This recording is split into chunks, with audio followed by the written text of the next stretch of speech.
देखिए क्वेश्चन क्या कहता है कि in which year the number of students enrolled in institute A is x% less where 25 lesser x, मतलब x की जो वैल्यू है, रेंज दिया हुआ है, ये जो x% की बात कर रहा है उसी का रेंज दिया है कि ये 25 से लेके 30 के बीच में होगा, ना ही 25 के बराबर होगा ना ही 30 के बराबर होगा, 25 और 30 के बीच में होगा।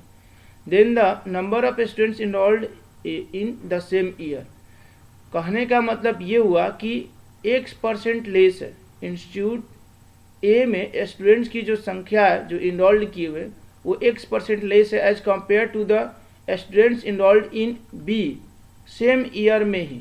ठीक है, तो यहाँ पर ग्राफ के थ्रू हम लोगों को इस क्वेश्चन को सॉल्व करना है। आपके पास दो टाइप के इंस्टीट्यूट है, एक आपका ए और एक आपका बी है। ठीक है, दो टाइप का है, एक आपका बी है यहाँ और एक आपका ए है, ये दो प्रकार के इंस्टीट्यूट है। ठीक है, तो हमें पहले तो तुलना करना है, मतलब यहाँ पर अब एक चीज़ तो ध्यान देंगे हम लोग कि यहाँ 25 से 30 के बीच में रेंज है, यानी कि हम कह सकते हैं 26, 27, 28, 29, यही आपका रेंज है। ये परसेंटेज होगा लेस, यानी कौन, इंस्टीट्यूट ए।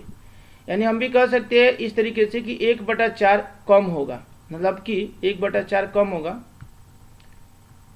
किसके तुलना में, तो इंस्टीट्यूट बी के तुलना में। इंस्टीट्यूट ए की जो स्टूडेंट्स की जो संख्या है वो इंस्टीट्यूट ए की स्टूडेंट की जो संख्या है इंस्टीट्यूट बी की स्टूडेंट की संख्या से 1/4 लगभग अप्रॉक्सीमेटली, क्योंकि 25% 26% लेकर चलते हैं तो अप्रॉक्सीमेटली मान के चलते हैं। तो पहले वाले केस में ही आप देखिए कि अगर पहला वाला केस देखते हैं तो 40, मतलब कि 65 का अंतर है। तो 125 का 1/4 निकालते हैं तो कहीं ना कहीं 65 जो है वो उससे ज़्यादा ही है, कम नहीं, 1/4 से ज़्यादा है और बहुत ही थोड़ा ज़्यादा है। यानी लग रहा है ऐसा कुछ कि ये रेंज में आ रहा है पहले वाले में। तो हम लोग को ऐसे ही पकड़ना है कि 1/4 के रेंज में कौन आ रहा है, मतलब तो बहुत करीब। तो एक ये आ रहा है तो पहले इसको ही चेक कर लेते, अगर ये रेंज में आ जाएगा तो फिर यही आंसर हो जाएगा। तो चेक करते हम लोग, तो कहते हैं कि 65 कम है ना।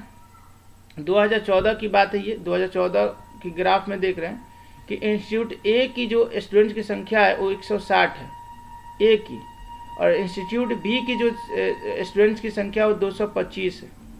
दोनों के बीच का अंतर 65 है। तो हमें वही निकालना है कि परसेंटेज में कितना आ रहा है, क्या x% के रेंज में आ रहा है कि नहीं आ रहा है, ये हमें देखना।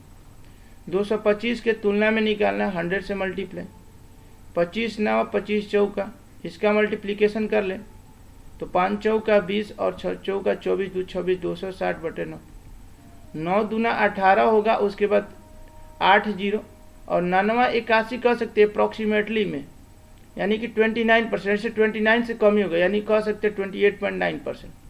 ठीक है, ठीक है, अप्रॉक्सीमेटली 29%।